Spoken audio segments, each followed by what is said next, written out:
entonces, pues, siendo esto, pasemos a nuestro tiempo de estudio. El sermón del día de hoy se titula Identidad. Identidad. Y está basado en 1 de Pedro, capítulo 2, verso 9. Este pasaje seguramente ya lo han oído, es tan importante. Yo les pido que tengan sus Biblias a la mano, si las tienen electrónicas mejor, para irnos rapidito, de manera que podamos encontrar rápido los versículos, porque vamos a ver muchos versículos el día de hoy. Yo quisiera no ver tantos, pero pues es abundante. Este tema, y quiero decírselos así, no es un sermón expositivo, sino nosotros vamos a hablar de la identidad del cristiano, para lo cual no vamos a ir, si bien tenemos un texto base que es 1 de Pedro, capítulo 2, verso 9, y que vamos a ahondar en él, realmente lo que nos va a regir es el tema. Lo digo por esto, porque muchas veces vemos pastores que hacen sermones expositivos y otros que hacen sermones por temas, pero a veces no nos damos cuenta cuál es uno y cuál es otro. El sermón expositivo es el que va diciendo exactamente lo que dice el pasaje y al final, en las conclusiones, pues el pastor le da una intención y un rumbo a lo que viene diciendo el pasaje. El sermón, que es por tema, es un sermón donde vamos a utilizar un tema como pretexto para estudiar en la palabra de Dios qué nos dice al respecto de este tema. ¿Para qué? Para que nosotros sepamos al respecto de este tema qué es lo que Dios quiere de nosotros. Pues empecemos. Identidad. Si nosotros... Primera de Pedro, capítulo 2, verso 9.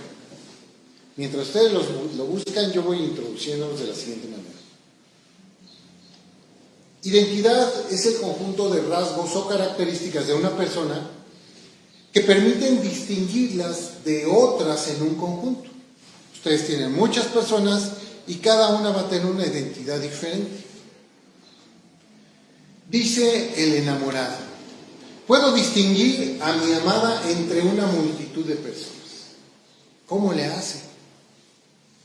Porque la conoce bien, no porque tenga un lazo súper especial, telequinesis o no sé cómo se llama eso. ¿Cómo se llama? Se me olvida. ¿Cómo se llama el que yo pienso y tú lo adivinas? ¿Y cómo se llama eso? Telepatía. Telepatía, ya con la telepatía ya me encuentro a mi amada, no. Realmente es porque la conozco también, que ya sé dónde está. La identidad personal está constituida por el conjunto de características propias de la persona. Estas le permiten reconocerse como un individuo diferente a los demás. O sea, yo sé lo que soy y soy diferente a los demás. Me identifico de manera distinta que los demás. No tiene nada que ver con el concepto que cada quien tenga de sí mismo. Muchas veces lo revuelven y esto no tiene nada que ver. Una cosa es lo que tú pienses de ti y otra cosa es lo que la gente ve de ti, que es muy diferente. Muchas veces hemos encontrado que ni siquiera al verse en el espejo nos identificamos. ¿No les ha pasado que pasan por el espejo y se quedan viendo y dicen: ay, ¿a poco ese soy yo? Hay una terapia psicológica donde mandan a las personas a mirarse al espejo, ¿sí? Para reconocerse, porque no se reconoce, la gente no sabe, tiene un concepto en su cabeza y lo que es personalmente es distinto. Y bueno, si nosotros nos damos cuenta que lo que cada quien va a percibir fuera real, fuera una definición objetiva, ¿sí?, de lo que es la identidad, pues esto no sería una definición objetiva, sería una definición subjetiva. Y las definiciones no pueden ser, por regla general, no pueden ser subjetivas, deben de ser objetivas. Si no, no serían científicas, simple y sencillamente. Vemos que las personas actúan de una manera de acuerdo a cómo creen que son, ¿sí? Sin embargo, los demás les tienen en un concepto diferente. La combinación de estas cosas hace la identidad de la persona. Imagínense una persona, que dijéramos, un pelirrojo, pero él en su mente se siente como una persona de color y se comporta como persona de color, hasta habla como persona de color. Bueno, pues esa manera de comportarse con lo que es físicamente, eso va a ser lo que da la identidad de la persona, ¿se dan cuenta? Es la combinación, porque es lo que todo el mundo ve, esa base de su identidad. No la que tú tengas de ti mismo, porque entonces nada más estás viendo una parte de la historia, no estás viendo lo que los demás ven. Y eso es importante también. Cuando aterrizamos esta idea de identidad con nuestra relación con el Señor, y fíjense que dije nuestra relación con el Señor, no dije nuestra religión. Cuando la aterrizamos a esto, nos damos cuenta que todo lo que una vez fuimos ha cambiado. Somos una nueva persona, una nueva criatura. Esto, por supuesto, si nosotros hemos hecho caso a las Escrituras y hemos sido fieles y hemos sido transformados. Por el contrario, si no hemos hecho caso a la palabra de Dios, la realidad es que seguimos siendo los mismos. Esa combinación de lo que yo pienso y lo que la gente ve. Somos lo que somos, no importando cuándo creas que has cambiado. Muchos cristianos piensan, no puedo, perdona. Muchos cristianos piensan que son una nueva criatura. Yo soy una nueva criatura, ¿y por qué sigues haciendo lo que hacías antes? Sigues siendo arrogante, sigues siendo vanidoso, sigues siendo egoísta. ¿No que eras una nueva criatura? ¿Cómo puede ser eso? ¿Cómo te ven a ti? Pregúntate tú mismo, ¿cómo te ve la gente? ¿Realmente eres lo que piensas? Siendo totalmente objetivo, ¿eres lo que tú piensas o hay una diferencia? Una diferencia entre lo que piensas y lo que la gente ve. Es más, Dios nos conoce todavía aún más, porque Él nos conoce lo que hay aquí y lo que hay aquí, que a veces no sale. Bueno, realmente eres, tu identidad es íntegra y corresponde lo que hay aquí, lo que hay aquí, lo que dices y lo que eres. De eso vamos a hablar el día de hoy. En cuanto al concepto que Dios tiene de nosotros, es el apóstol Pedro quien nos lo ha expresado de una manera excepcional en este pasaje. Les suplico que se levanten en reverencia a nuestra palabra de Dios y me acompañen a leer 1 de Pedro capítulo 2, verso 9. 1 de Pedro capítulo 2, verso 9. Dice ahí: mas vosotros sois linaje escogido, real sacerdocio, nación santa, pueblo adquirido por Dios, para que anunciéis las virtudes de aquel que os llamó de las tinieblas a su luz admirable. Alguien que guste orar para que el Señor nos guíe en esta hermosa mañana. Padre Santo, Padre bendito, te damos gracias por la palabra de hoy.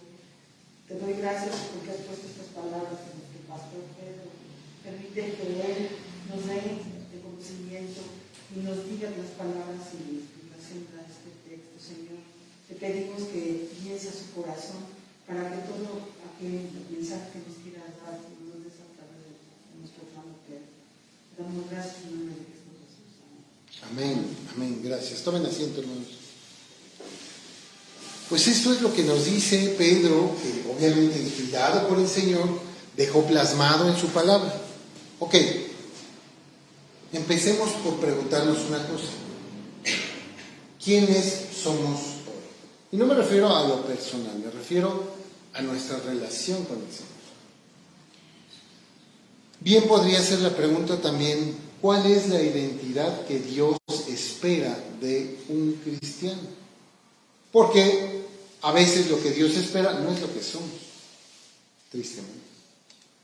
El versículo que hemos leído es el concepto que Dios tiene del cristiano. Eso es lo que Él espera de nosotros porque eso es lo que Él ha hecho por nosotros. Eso es lo que somos para Dios. Porque Fue Dios quien inspiró a Pedro a escribir estas palabras y fue Dios quien lo plasmó ahí. Pero fíjense, acompáñenme ahí mismo, pero al versículo 7 y 8. Porque dice algo que nos va a demostrar que realmente eso es para nosotros. Porque dice ahí, versículo 7, primera de Pedro, capítulo 2, versos 7 y 8, nos dice: para vosotros, pues, los que creéis, Él es precioso. Pero para los que no creen, la piedra que los edificadores desecharon ha venido a ser la cabeza del ángulo, y piedra de tropiezo y roca que hace caer. Porque tropiezan en la palabra, siendo desobedientes, a lo cual fueron también destinados. Fueron destinados. Si alguien diría, ¿ya ves cómo Dios ha destinado a unos para perdición? Pero ya son destinados a caer todos los que no creen. Los que no creen están destinados a caer. Los que sí creen están destinados a permanecer. Así de sencillo. ¿A caer de qué? Pues a caer de la palabra de Dios. ¿De dónde vamos a caer? Del amor de Dios. Él no, Él es fiel, Él permanece. Pero caemos de la palabra de Dios. ¿Qué significa esto? Pues al hecho concreto de caer en el pecado. ¿Por qué? Porque nos dice que el pecado es la infracción de la ley. Juan 1, capítulo 3, verso 4. No, primero de Juan 3, 4. Primero de Juan 3, 4 nos dice, porque el pecado es la infracción de la ley. O sea que nosotros caemos de la palabra de Dios, de la ley caemos, de la ley de Cristo, cayendo en el pecado. ¿Sí? Cada que caemos del pecado, nos estamos separando de la palabra. Estamos haciendo lo contrario de lo que nos dice la palabra. Por lo tanto, sabemos que esta palabra es ¿para quién? Para nosotros, para los que creen, para los que no creen en la desobediencia y en la rebeldía, sino para los que son obedientes y quieren permanecer de la mano del Señor. Esto puede ser, se den cuenta o no. Mucha gente no se da cuenta que está alejada del Señor y siguen yendo a la iglesia y siguen ahí entrando y alaban al Señor y todo. Vamos a ver cuáles son las diferencias. Porque nos dice este versículo que hoy estudiamos. Fíjense, nos empieza diciendo, vosotros sois linaje escogido. ¿Qué significa eso de linaje escogido? Tiene que ver con linaje, tiene que ver con la sangre, con mi familia, y luego escogido. ¿Cómo puede escoger algo que no es de la sangre? O sea, eso se da por sangre, como los hebreos, ¿no? Los hebreos, todos ellos eran de un mismo linaje, todos venían del padre Abraham, ¿no? Para todos nosotros es claro, ellos eran un linaje. Bueno, cuando hablamos de esto, nos habla de ser escogidos por Dios, por el simple hecho de creer en Cristo. ¿Qué pasa cuando nosotros creemos en Cristo? Pues tenemos la potestad de ser hijos de Dios. ¿Ya se vieron dónde sale el linaje? Somos de su familia. Él nos hace de su familia. Así como alguien que va y adopta a un niño y le da sus apellidos, y aunque genéticamente no son de la misma sangre, no son de lo mismo, pero ya es de su familia. Y lo dice claramente la Escritura que nosotros somos adoptados, ¿no? Por supuesto, no que nosotros lo hayamos escogido a Él. Ay, sí, yo escojo a Cristo. No. Sino que Él escogió a todas las personas. Dijo, yo quiero que todos vengan al arrepentimiento. Todos. Sin embargo, no todos llegan a Dios. Muchos llegan. Y ya estando ahí, como decíamos al principio, ¡zum!, salen por la siguiente salida y se van a otro pueblo. Y no es por razón de sangre tampoco, que nos hace familia o linaje.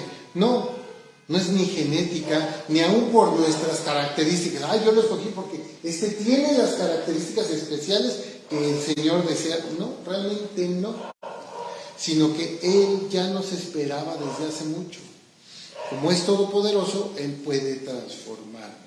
Somos esa vasija de barro que estaba en la orfebre y se deshizo, no importa, la volvió a amasar y la volvió a formar. La misma la volvió a formar. Y ahora sí que estando perfecta, la hornea para que pase una eternidad perfecta. ¿Se dan cuenta qué bonito? Pero imagínense, si nos esperaba desde hace mucho, cuánta paciencia debe de tener el Señor para esperar por ti tanto tiempo. Tantísimo tiempo. Hoy, por supuesto, ya no necesitamos ser hebreos, sino que por medio de Cristo y la fe depositada en Él, somos de su familia. Así de sencillo. Luego nos dice, real sacerdocio. ¿Qué significa este real sacerdocio? ¿Que hay sacerdocios que son mentiras y otros que son reales? ¿Quiénes son los sacerdotes? Hoy en día vemos, por ejemplo, que hay personas que se ponen unas sotanas largas y dicen que son sacerdotes. ¿Quién los escogió? ¿Por qué? Cuando vamos al Éxodo, cuando vamos a todo el Pentateuco nos va hablando y nos va dando las leyes de cómo se escogían a los sacerdotes. Y tenían que ser de cierta familia específicamente. No cualquiera podía ser sacerdote. Dios los escogió. Dios escoge a sus sacerdotes. Nosotros podemos decir, yo quiero ser sacerdote, aquí estoy presente. Podemos, pero que Dios nos haga caso está difícil, ¿no? Porque es Él el que escoge a sus sacerdotes. Primero porque nos dice en 2 de Timoteo 2:12, si sufrimos, también reinaremos con Él. Si le negamos, Él también nos negará. Si nosotros decimos, no quiero nada que ver con Dios, pues Él se da una media vuelta y se va. Pero si nosotros sufrimos lo que tienen que sufrir los cristianos, Él dice, tú reinarás conmigo. Ahí viene lo real, la realeza. No está hablando de realidad, sino está hablando de realeza. ¿Sí? Nosotros reinaremos con Él. Segundo, nos dice que somos sacerdotes. ¿Por qué sacerdotes? ¿Qué pasaba con los hebreos? Bueno, pues los hebreos cuando necesitaban algo tenían que ir con el sacerdote, llevar un palomino, un borreguito, algo así. Y entonces ese era sacrificado. Entonces la persona ya podía tener ese contacto con el Señor por medio del sacerdote. No cualquiera podría entrar en el tabernáculo, al lugar santo, no cualquiera. Los que entraban y tenían pecado morían inmediatamente. Entonces no cualquiera, tenía que ser forzosamente por medio del sacerdote. Por eso Dios escoge a sus sacerdotes. ¿Pero qué creen? Por medio de Cristo Dios nos escogió a nosotros. Y entonces ahora ya no necesitamos ir con el sacerdote para que el sacerdote le diga a Dios, Dios le diga al sacerdote y el sacerdote nos diga a nosotros. Ya no va a haber teléfono descompuesto. Ahora tú solo piensas en Dios, oras a Dios, ya sea con los ojos abiertos, con los ojos cerrados, y le hablas directamente a Dios. Ya no necesitas al sacerdote. No lo necesitas. ¿Qué hacemos con esos señores de sotana? Pues darles el avión porque no los necesitamos. Necesitamos a Dios. Ni modo, así es, pobrecitos, pero ¿qué le vamos a hacer? Todo aquel que quisiera hablar con el Señor tenía que hacerlo por medio de un sacerdote. Hoy en Cristo cualquiera puede elevar una oración y hablar con el Señor directamente. Por eso somos real sacerdocio. ¿Se dan cuenta qué bonito? Luego nos habla nación santa. Pues así como que los mexicanos no somos como que una nación muy santa, ¿verdad?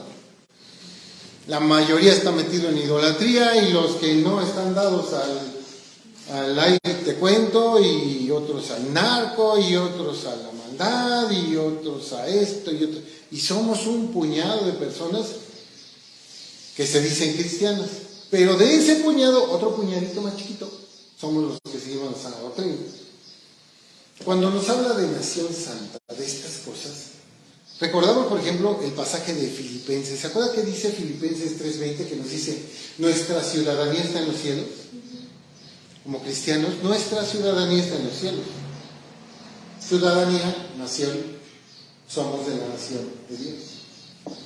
¿Por qué? Porque antes el pueblo de Dios era el pueblo hebreo, ¿se acuerdan? Era el pueblo escogido por Dios y de ahí Dios le dijo a Abraham, de aquí sacaría toda una nación grandísima, ¿no?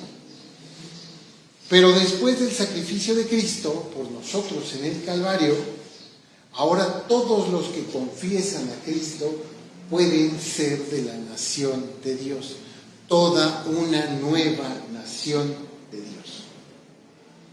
Luego nos habla del pueblo adquirido por Dios.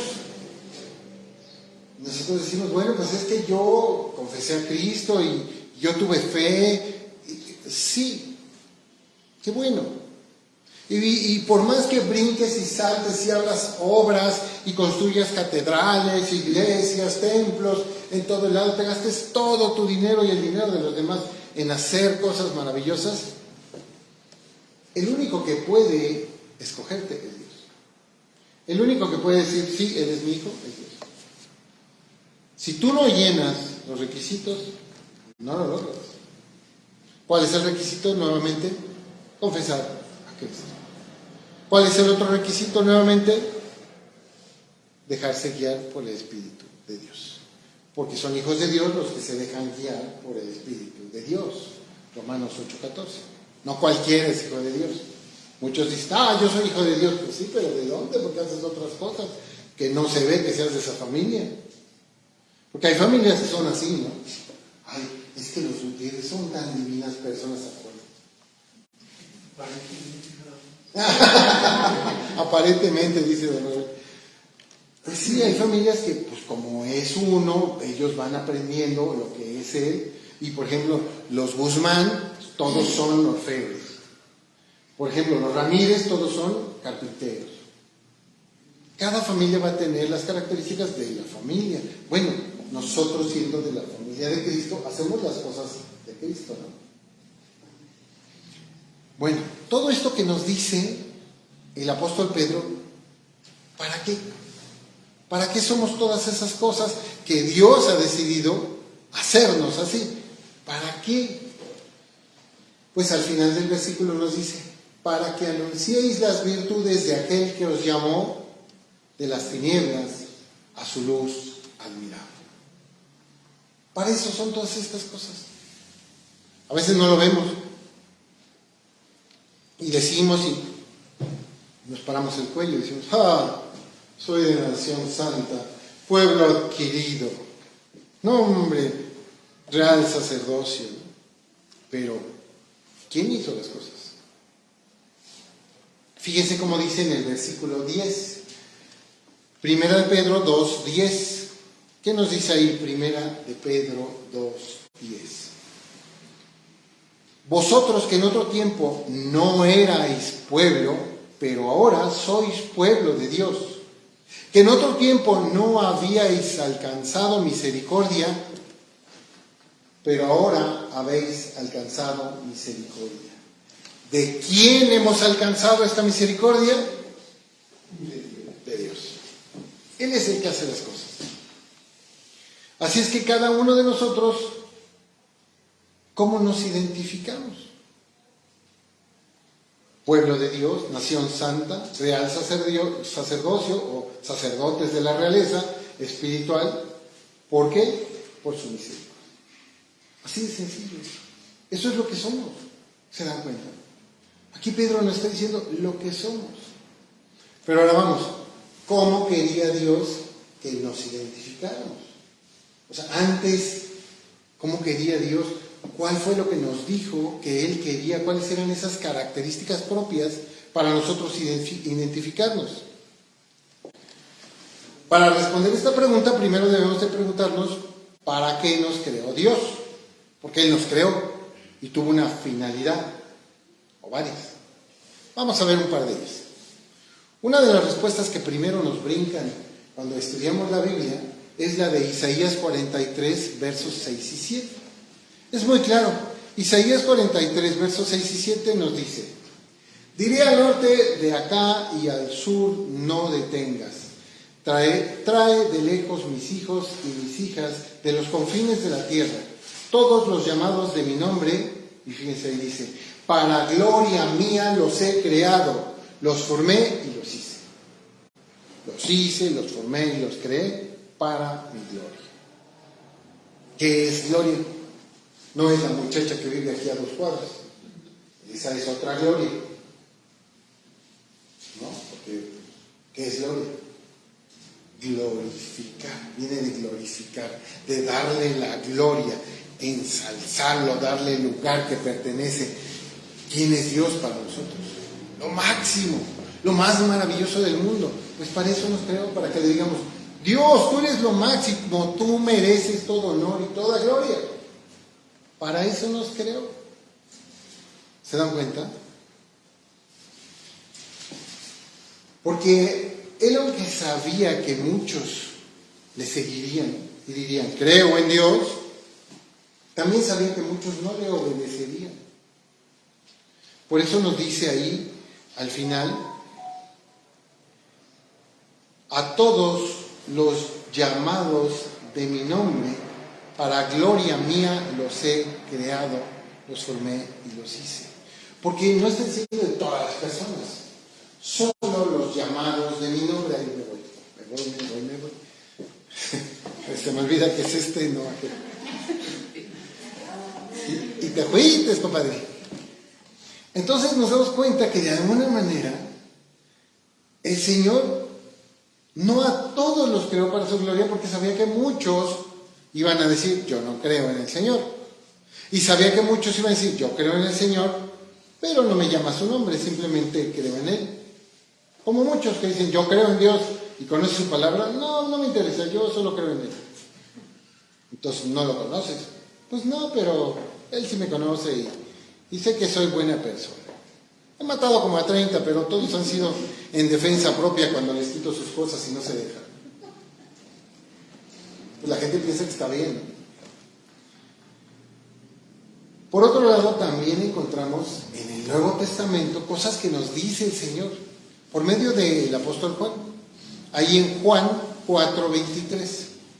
Este hermoso pasaje seguramente ustedes lo han oído y hace un momento estábamos alabando a nuestro Señor y adorándole por medio de nuestras canciones. También le adoramos por todas las cosas que hacemos. ¿Qué nos dice Juan 4:23? Juan 4:23 nos dice, mas la hora viene y ahora es, cuando los verdaderos adoradores adorarán al Padre en espíritu y en verdad, porque también el Padre tales adoradores busca que le adoren.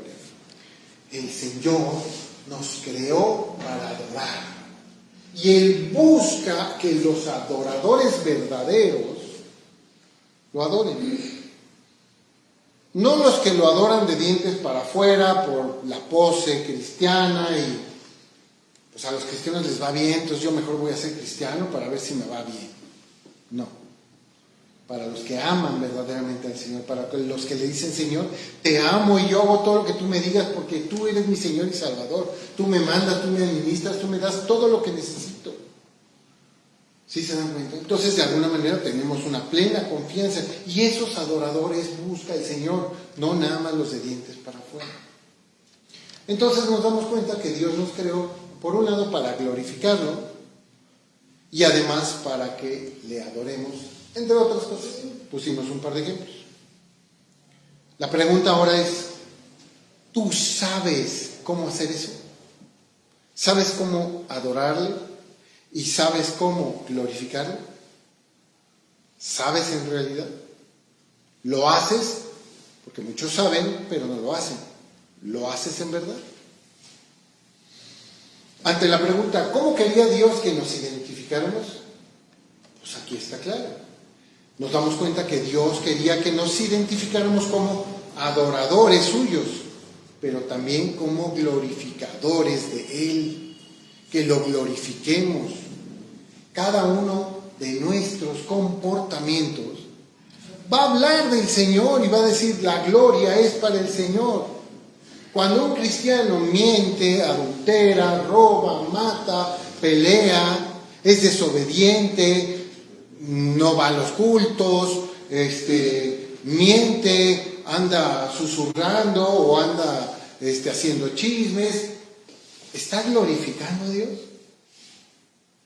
Pues no lo glorifica. ¿Está adorando a Dios? Pues no lo está adorando. ¿Sí? Realmente está haciendo lo malo. Y no es a Dios al que sigue, es al diablo al que está siguiendo. ¿Estamos de acuerdo? Está glorificando al diablo y está adorando al diablo porque hace las cosas del diablo. Vosotros sois del diablo, su padre es el diablo, no me acuerdo cómo dice el pasaje. Algo así, no me acordé ahorita, se me vino tantito que se me... Porque en la perícopa que estudiamos dice al final, ¿para qué? Para que anunciéis las virtudes de aquel que os llamó de las tinieblas a su luz admirable. Debemos de anunciar lo que nos enseña para que la gente sepa que nosotros salimos de las tinieblas a la luz de Cristo. Pero si permanecemos en las tinieblas, pues la gente no nos va a ver, estamos en las tinieblas. Va a recibir solamente la maldad. La pregunta ahora es, ¿tú te esfuerzas para que Dios sea glorificado con tu obediencia o prefieres hacer lo que tú quieres? Muchos prefieren hacer lo que ellos quieren. Ay, es que a mí se me ocurre hacer esto, mejor yo voy a hacer esto. Oye, pero pues deberías de venir a la iglesia, mira, con constancia, solo los mismos de siempre. Pero hay muchos otros que no vienen. ¿Están glorificando? ¿Están adorando? ¿Están siendo obedientes? Y la pregunta es entonces, ¿anuncias las virtudes del Señor? Pues el que no lo hace, no. El que sí lo hace y es obediente, pues sí. Entonces, ¿qué debemos ser? El ser. Yo soy un ser, Dios es un ser, ustedes cada uno es un ser. El ser de cada uno lleva ciertas características y ahí radica la identidad, en el ser de cada uno de ustedes. Bueno, ¿qué debemos ser? A pesar de que está escrito y muchos cristianos conocen las escrituras, no todos comprenden las cosas a fondo. Muchos se quedan en la superficie, con lo que leí rapidito, ¿no? Prefieren ir por religiosidades y seguir por sus propios deseos que esforzarse en el Señor. En 2 de Corintios 5:20, ¿qué nos dice? Acompáñenme ahí. 2 de Corintios capítulo 5, verso 20.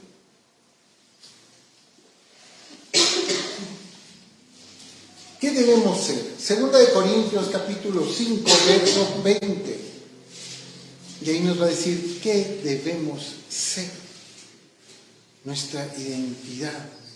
2 de Corintios capítulo 5, verso 20 dice, así que somos embajadores en el nombre de Cristo. Como si Dios rogase por medio de nosotros, os rogamos en nombre de Cristo, reconciliaos con Dios. Claro, cuando yo hago las cosas de Dios, soy embajador de Cristo y Cristo por medio de mí está rogándole a la gente, reconcíliense con Dios. Pero si hago lo que yo quiero y lo que a mí se me pega la gana porque no estoy a gusto, porque estoy inconforme, porque prefiero vivir la vida como yo quiero, pues obviamente no soy embajador más que del otro. Así de sencillo. Porque ser embajador conlleva una responsabilidad y nuestras acciones deben de hablar de Dios, no de nosotros mismos, como si nosotros supiéramos. Debemos de dar esa ventaja a Dios, que Él sabe y no se equivoca. Nosotros sí nos equivocamos. Nuestra identidad ya no es la que teníamos antes. Yo ya no debo de ser el mismo Pedrito que era antes. Yo debo de ser más como Cristo y menos como yo. En verdad, ¿nosotros nos hemos reconciliado con Él? ¿O seguimos siendo los necios que éramos antes? Son preguntas que debemos hacer. En conclusión, ¿por qué no somos lo que Dios espera? Y yo me cuento, fíjense que yo aquí me estoy contando, porque todos podemos caer. Todos. Linaje escogido, real sacerdocio, nación santa, pueblo adquirido por Dios. Todo esto lo ha hecho Dios cuando confesaste a Cristo. ¿Pero lo representamos? Porque para eso Él lo hizo. ¿Para qué? Para que anunciemos las virtudes de aquel que nos llamó de las tinieblas a su luz admirable. Entonces, ¿hacemos esto? ¿Estamos en su luz admirable o seguimos al viejo hombre que está escondido en lo oscuro y en las tinieblas del egoísta? Debemos de pensar estas cosas, porque esto es lo que debemos ser. Muchos no llegan ni a la mitad. Y esta es nuestra identidad como cristianos. ¿Anuncias tú las virtudes de aquel que te llamó de las tinieblas a la luz admirable o no las anuncias?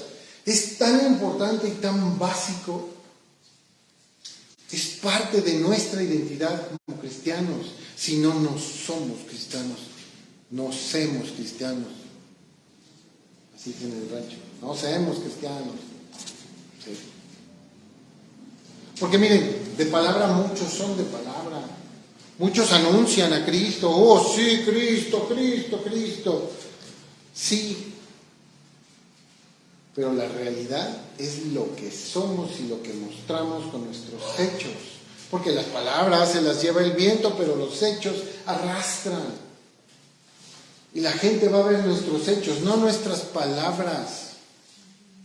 De nada me sirve a mí predicar a Cristo y las bondades de Cristo cuando tengo un carácter de la tostada, cuando no tengo dominio propio, cuando no se ve a Cristo en ningún lado en mi persona. Mi identidad no habla de Cristo. ¿Te superan tus deseos? ¿Te superan tus angustias? ¿Te superan tus necesidades, tus deudas? Es más, ¿te superan tus enfermedades? ¿Te superan tus libertinajes? Y muchas cosas más. Una, o todas, o algunas. Solo tú, hermano, lo puedes saber. La idea es que por Cristo tú puedas superarlas todas. No confiar en ellas, confía en el Señor. En el mundo tendréis aflicciones, pero confiad, yo he vencido al mundo. Ahora tú sabes quiénes somos en el Señor y conoces tu identidad en Cristo. ¿Qué vas a hacer? ¿Te esforzarás por Él o terminarás alejándote y Él dándote la espalda? ¿Qué vas a hacer? Y podríamos hablar horas porque hay muchos versículos que hablan de esto.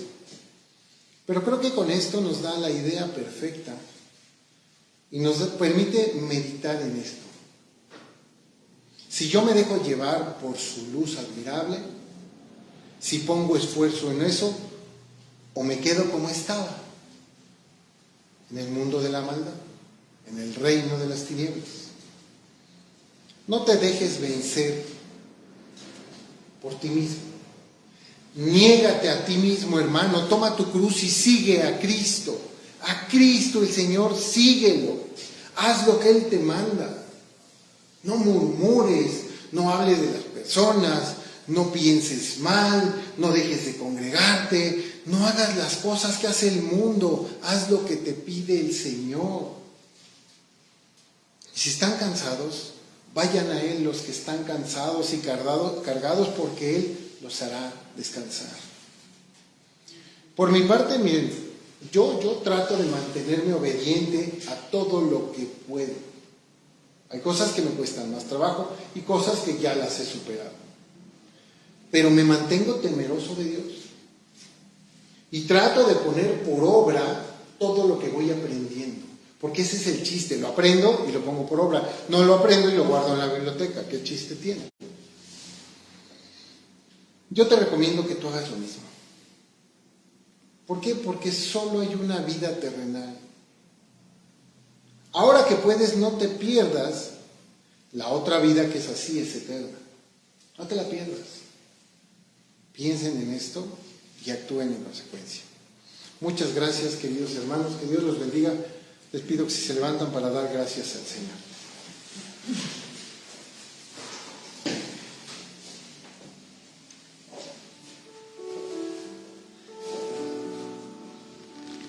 Padre del cielo, muchas gracias por tu palabra hermosa. Padre, porque tú has cambiado nuestra vida. Nos has mostrado en tu palabra todas las cosas que debemos de hacer. Ayúdanos a verlas y ayúdanos a ver nuestros propios errores, nuestras necedades. Ayúdanos a poner esfuerzo. Y así como le dijiste a Timoteo, esfuérzate en la gracia, que nosotros podamos esforzarnos por ti, Señor. Porque ahí sí, cuando tenemos algo importante que hacer, de trabajo o de familia, ahí estamos tempranito y listos para lo que el Señor pida. Pero el Señor le habla. Porque cuando tú nos pides hacer las cosas que tú quieres, no respondemos a veces. Ayúdanos, Padre, ayúdanos a saber estas cosas y a darnos cuenta de nuestros propios errores para superarlos y no ser las mismas personas que éramos antes. Ayúdanos a ser esa nación santa, real sacerdocio, pueblo adquirido por Dios. Porque eso es lo que somos, para mostrar que hemos venido de las tinieblas a tu luz admirable. Y que todo el mundo se dé cuenta que somos dignos hijos de Dios y que luchamos por ser buenos como tú nos has enseñado y no como el mundo. Nos quitamos orgullos, nos quitamos torpezas, nos quitamos hasta déficit de atención e hiperactividad.